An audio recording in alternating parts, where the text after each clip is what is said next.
Yo, what's going on YouTube? It's your brother Paul Phils, back again with another Tekken 8 Nina matchup guide. Now we're going to be covering Steve Fox. Now, I believe this is Nina's hardest matchup in this game currently. I think this is her worst matchup. I think she loses this matchup very badly. Now, the reason why I think she loses this is because she doesn't win at any range. Steve has better movement than her in terms of evasiveness. Pros, Steve has the quicker buttons, quicker counter hit buttons. At a distance, it doesn't really work out because he can close the gap really fast. So can Nina, but he just has so much more evasiveness, and it's just so hard to do anything. And at this range, you're not really a threat. You're not doing anything to Steve anyways. You need to get in. At a mid range, it's also hard because Steve has, he's got this. Well, of course, he has his sways, right? Easy movement, but he also has his up back 3, which makes it hard for you to literally press anything, because if he makes anything with, he's whiff punishing you like this, right? He makes anything with, you're getting launched into full combos, right? So it's hard, and he doesn't have to commit, because if he does it, he can still go into the side step, which will then further further make your attacks with. So you can't play up close because he's got back 1, right? Back 1 and all his pokes. He's got quicker pokes, more effective counter hits and all of that stuff. Like even as Nina's known to have good mids and good pokes, right? She's known to be good at that. But Steve just outclasses her in that perspective. When it comes to playing up close, it's too risky.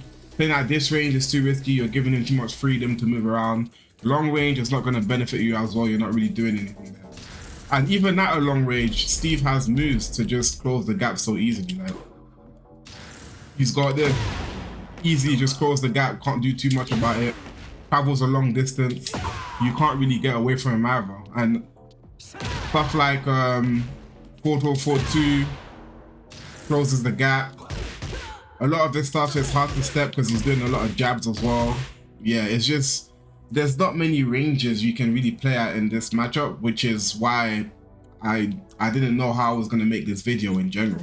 What I can tell you lot though is the way I've had the most success in this matchup is once I've found a hit with a knockdown, right? No matter what the knockdown is, whether it's a launch, whether it's just a knockdown from this, once you land your hit, you don't want to let up.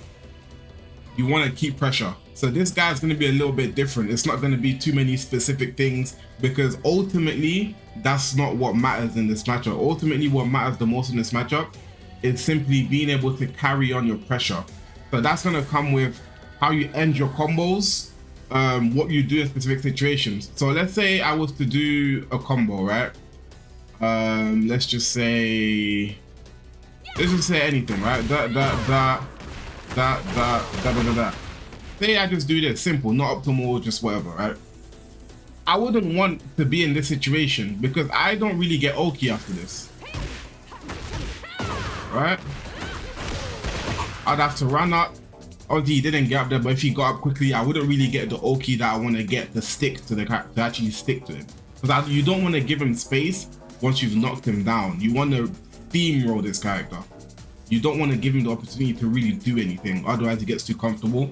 Because he wins at every range, long range, mid range, close range. Nina doesn't actually win at those ranges. So the alternative route would be to end your combos in different ways. Say you do the same thing. Instead of doing that, I could do this, right? I could do end with a forward circle forward 1, right? Why?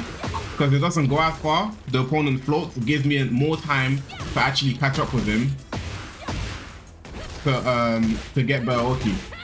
Whatever. Catch up. Now you're in his face. Now you can continue your pressure and potentially be at a wall. Against this character, if you're on the wall stage, take that as an advantage, because it's better if you play against this character on the wall stage. You don't want to be playing on a stage where there's no walls, or even a big stage with walls. It's going to be way too hard in the neutral. Playing against this character on the wall stage is to your benefit, because at least once you get the hit, you can get him close to the wall. And once you're at the wall, then it's pretty much GG's. I mean, it's going to be a lot scarier for them now.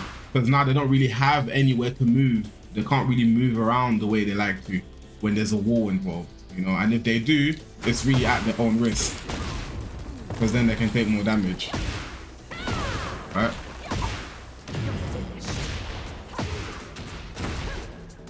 But yeah, that's really what I want to say about Steve. I can talk about a little bit of the stuff, so most of it you guys probably already know, but in case you don't, here's I believe it's not his heat, isn't it? This right here. Not this. This right here is a guard break. He's got different variations. He's got the one variation. Let me record that again. He's got the one variation, right? He's got 2, which is a launcher, and he's got 1+2, which is a high that you need to duck, otherwise you get guard broken. For the first version, -4 safe, and it's a mid, right? -4 mid, safe. Second version, mid, but -13, but it launches you, but -13. And the last one is a guard break, so if you block that, you're still gonna get hit afterward into another situation again. So obviously if you guess correctly, you can launch it.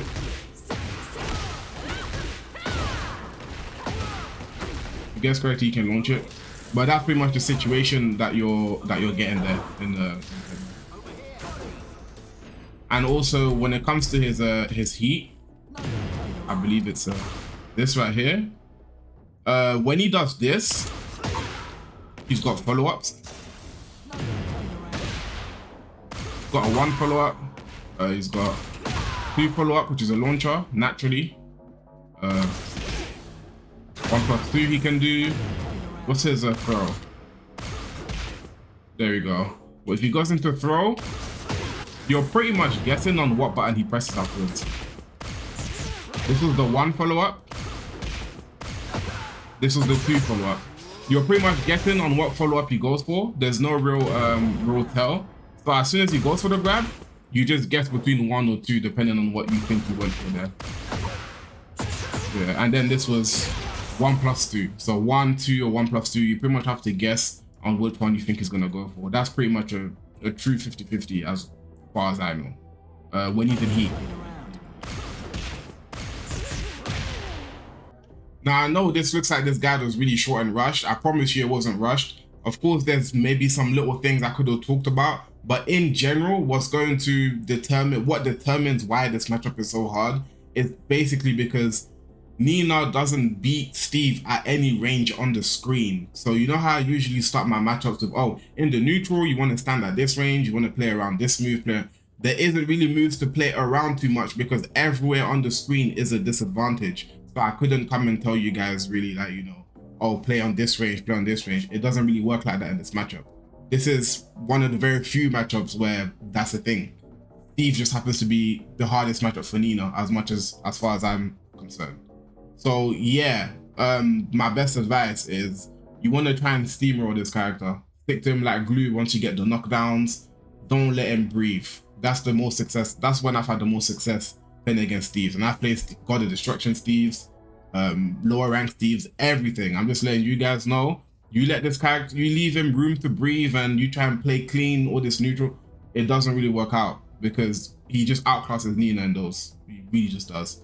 And yeah, he's got great 50-50s as well. So it's like, you add all of that into the mix, it's hard to play him in neutral. And then when he gets you, he's making you guess on 50-50s on top of that. When he doesn't even have to commit to the risk either. Yeah, it's tough. It's really tough. It's really tough.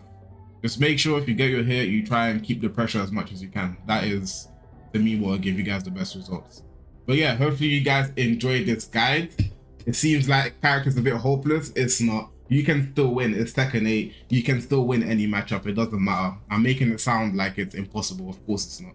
You can still be better than the other player. You can still outsmart them, outplay them, make the right reads, etc. All it takes is a hit, 2 hits, and you can kill your opponent in this game. Doesn't matter about the matchup. However, this matchup is hard. It's hard for Nina. She doesn't win on anywhere on the screen. So yeah, it's I've been finding it really tough, really tough. But yeah, hopefully this helps some of you guys, give you some insight at least on what this matchup actually is. If anyone else has been struggling, let me know. Have you lot been struggling with against Steves? You lot played any really good Steves, any high level Steves? Let me know how you lot are feeling about the matchup. If you lot think I'm wrong as well, maybe give me some advice. Let me know in the comments what you lot think. I'd like to hear it. But yeah, hopefully this helps some of you guys. Like the video if you enjoyed it. Subscribe if you're new to the channel, and I'll see you guys in the next one, man. Peace.